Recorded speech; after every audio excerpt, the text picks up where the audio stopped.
अस्सलाम वालेकुम everyone and welcome back to my channel. उम्मीद करती हूँ कि आप सब बहुत अच्छे होंगे और अल्हम्दुलिल्लाह मैं भी बहुत अच्छी हूँ। जनाब, पिछले 2-3 दिन के अंदर मुझे आप सबके काफ़ी ज़्यादा इंस्टाग्राम पे डीएम रिसीव हुए regarding health care worker visa कि उनके COS लेटर नहीं आ रहा, बल्कि आई थिंक किसी ने पिछले जो व्लॉग गुजरे मेरे उनके ऊपर भी कमेंट किया था कि उनका COS लेटर अब तक नहीं आया। मुझे काफ़ी लोगों ने बताया कि किसी ने नवंबर के स्टार्ट में अप्लाई किया, किसी ने दिसंबर के मिड में अप्लाई किया, लेकिन उनका COS लेटर अभी तक नहीं आया और कोई दूर दूर तक नामो निशान भी नहीं है। और जिन्होंने COS लेटर का वर्ड पहले नहीं सुना, उनकी इन्फॉर्मेशन के लिए मैं बताती चलूँ, COS letter is certificate of sponsorship. ये आपको यूके का एम्प्लॉयर देता है जब वो आपको कोई जॉब ऑफर करता है।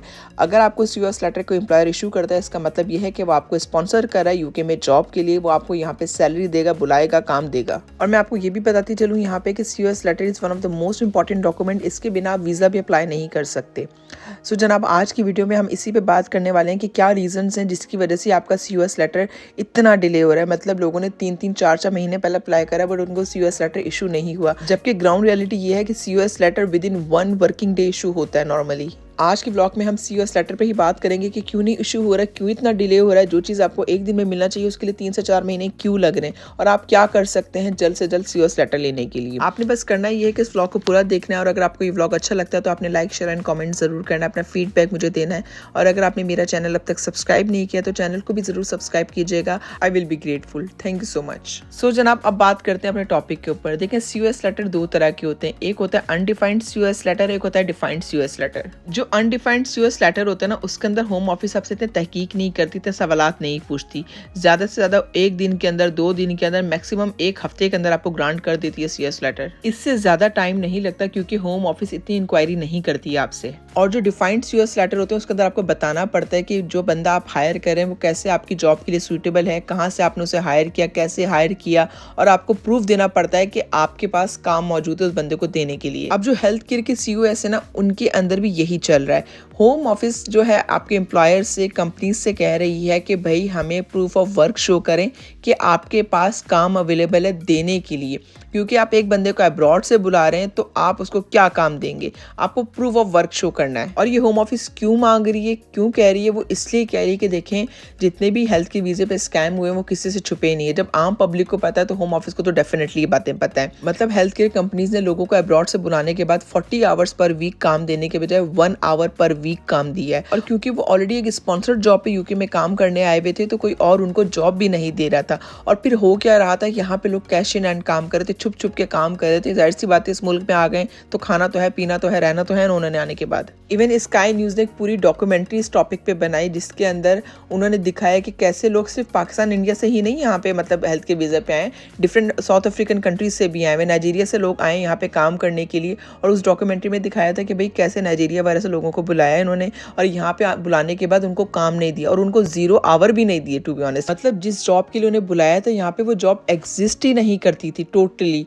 और उसके बाद हुआ ये कि भाई वो सारे जो लोग थे वो जाहिर सी बातें बिल्कुल होमलेस थे, ना उनके पास खाने के लिए था, ना सर पे छत थी। और ये वो लोग थे जिन्होंने हजारों लाखों रुपया दिया था सिर्फ और सिर्फ हेल्थ केयर वीज़ा लेने के लिए, और यहाँ पे आने के बाद वो टोटली मिजरेबल कंडीशन में थे।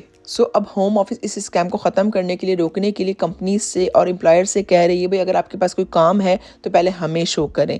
जिस काम के लिए आप बंदे को बुला रहे हैं पहले उसका प्रूफ दें। अगर आपके पास काम है then you will get the COS letter. This is one of the reason जिसकी वजह से आपके COS लेटर डिले हो रहे हैं। ऐसा नहीं है कि आपका एम्प्लॉयर आपको COS लेटर देना नहीं चाहता, बट द थिंग इज़ अगर काम नहीं है उनके पास तो COS लेटर उनको इशू ही नहीं किया जाएगा। अब बात करते हैं अपने सेकंड रीज़न की जिसकी वजह से पॉसिबली आपका COS लेटर डिले हो रहा है। वो है होम ऑफिस ने कह दिया साफ साफ कि भाई जितने भी अब स्पॉन्सरशिप लेटर इशू किए जाएंगे वो उन्हीं केयर होम्स को इशू किए जाएंगे जो CQC रेगुलेटेड होंगे। जैसे कि सबको पता है कि यहाँ पे पिछले 1-2 साल के अंदर बहुत ज़्यादा केयर होम वीज़े इशू किए गए, बहुत ज़्यादा लोग यहाँ पे आए भी हैं। और यहाँ पे मतलब वो कंपनी जो 2-2 साल पहले, 1-1 साल पहले बनी थी और जो 2-2 महीने पहले भी बनी थी, उन्होंने भी COS लेटर के लिए अप्लाई किया था। लोगों को पाकिस्तान से, इंडिया से, डिफरेंट कंट्रीज से बुलाया था, नाइजीरिया वगैरह से बुलाया था, और उनको यहाँ बुलाने के बाद उनका स्कैम वगैरह भी किए थे। और मैं आपको यहाँ एक और मजे की बात बताती हूँ कि यहाँ पे केयर होम प्रॉपर एक बिजनेस बन गया था। पिछले 1-2 साल के अंदर लोगों ने नए केयर होम्स खोले जिनका मकसद किसी किस्म की सर्विस प्रोवाइड करना नहीं था। उनका मकसद ये था कि लोगों को डिफरेंट कंट्रीज से बुलाएं और उनसे लमसम पैसे लिए जाएं, 25,000 एक से, 20,000 एक से, 15,000 एक से। तो इट वाज मतलब ना इजी मनी फॉर देम। वो लोगों को बुला रहे थे, काम वो दे नहीं रहे थे, और जो यहाँ आ जाते हैं वो जाना वापस नहीं चाहते, तो वो इनकी कंप्लेन भी नहीं करते थे होम ऑफिस को। तो इस चीज को रोकने के लिए गवर्नमेंट ने ये एक्शन लिया है कि अब CQC रेगुलेटेड जो कंपनीज हैं वही सिर्फ और सिर्फ स्पॉन्सरशिप ले सकती हैं। सो यस, जो आपके एम्प्लॉयर हैं या जो कंपनी है जिन्होंने आपको केयर होम वीजे के लिए जॉब ऑफर दी है, बट वो CQC रेगुलेटेड नहीं है, वो वेरीफाइड नहीं है, तो ये एक पॉसिबिलिटी हो सकती है कि इसलिए उनका COS रोक दिया गया है, या गवर्नमेंट चाहती है कि वो अपने आप को पहले वेरीफाई करें, देन उनको गवर्नमेंट COS लेटर इशू करेगी। अच्छा, जिनको नहीं पता उनको मैं बताती चलूँ कि CQC केयर क्वालिटी कमीशन है जो UK के अंदर जितने भी केयर होम्स है, जितने भी एडल्ट केयर सेंटर हैं और जितने भी सोशल केयर सेंटर्स हैं, उनको ये मॉनिटर करती है, रेगुलेट करती है और मेक श्योर करती है कि जो भी वहाँ सर्विसेज प्रोवाइड की जा रही हैं वो अप टू द मार्क हैं, सेफ हैं, एनवायरनमेंट सेफ है वहाँ पे पेशेंट्स के लिए, और जितनी भी रेलेवेंट चीज़ें हैं वो ये मैनेज करते हैं। मैंने ये भी सुना है कि बहुत सारे अब केयर होम्स अपने आप को CQC से रेगुलेट करवा रहे हैं, वेरीफाई करवा रहे हैं। वो इनको इन्वाइट करें कि आप हमारे केयर होम्स में आएँ और चेक करें, ताकि जो उनके केयर होम्स है वो ऑथेंटिक कंसिडर किए जाएं। सो हो सकता है कि जिस केयर होम के थ्रू आपने अप्लाई किया हो वो केयर होम अपने आप को वेरीफाई करवा रहा हो और वेरिफिकेशन के प्रोसेस में हो। So verification process can take time. इसका बेहतरीन हल ये है कि आप डायरेक्ट अपने एम्प्लॉयर को ईमेल करें और आप उनसे पूछें कि either you are CQC regulated और नॉट, क्योंकि अगर वो CQC रेगुलेटेड नहीं है तो this could be one of the possible reason कि आपका COS लेटर डिले हो रहा है। अब बात करते हैं अपने तीसरे रीजन की। देखिए, रिसेंट पास में ना, मतलब पिछले 1-2 महीने के अंदर बहुत सारे केयर होम्स के जो लाइसेंस हैं वो रिवोक किए हैं गवर्नमेंट ने। तो हो सकता है कि जिस केयर होम के थ्रू आपने अप्लाई किया हो उनका लाइसेंस रिवोक हो चुका हो, या फिर जो उनका लाइसेंस है वो इस वक्त चेकिंग के प्रोसेस में हो, वेरिफिकेशन के प्रोसेस में हो। अगर उनका लाइसेंस वेरीफाई हो रहा है इस वक्त, तो भी आपका COS लेटर डिले होगा, क्योंकि गवर्नमेंट आपको कभी भी COS लेटर इशू नहीं करने वाली अगर आपका केयर होम अंडर इंस्पेक्शन है एट द मोमेंट। अब बात करते हैं अपने लास्ट रीजन की, which is one of the biggest reason at the moment. देखें, जब से पता चला ना कि भाई स्प्रिंग 24 मतलब अभी 2-3 महीने बाद यहाँ पर रूल्स चेंज हो रहे केयर होम्स वालों के लिए, वो अपने डिपेंडेंट्स को नहीं ला सकते, तो लोगों ने हजारों की तादाद में यहाँ पे एप्लीकेशन सबमिट करी ताकि वो अपने डिपेंडेंट्स को यहाँ बुला लें। और यहाँ पर लोगों ने नई इवन एप्लीकेशन सबमिट करी है एज अ फैमिली, वो पूरा यहाँ आना चाहते हैं मार्च और अप्रैल से पहले ताकि वो यहाँ आके जॉब सिक्योर कर लें और फिर UK में फैमिली के साथ सेटल हो जाएं। तो होम ऑफिस में ना एक साथ ना बहुत ज़्यादा बर्डन आ चुका है एप्लीकेशंस का। जाहिर सी बात है उनका स्टाफ तो वही है, लेकिन जो नंबर ऑफ एप्लीकेशन वो इंक्रीज हो चुकी है। This could be one of the reason कि आपका COS लेटर डिले हो रहा हो, क्योंकि एक साथ बहुत ज़्यादा COS लेटर की एप्लीकेशन गई है यहाँ से। अब यहाँ पे बात याद है कि आप क्या यहाँ पे कर सकते हैं। सबसे पहले तो आप काम ये कर सकते हैं कि आप उम्मीद रखें कि इंशाल्लाह ताला आपका COS लेटर आ जाएगा, और दूसरी चीज़ है सब्र, जो आपको करना पड़ेगा ना चाहते हुए भी, क्योंकि आप ज़्यादा कुछ यहाँ पे कर नहीं सकते। आप ज़्यादा से ज़्यादा ये कर सकते हैं कि आप अपने एम्प्लॉयर को ईमेल करके पूछ लें कि आप CQC वेरीफाइड हैं या नहीं है।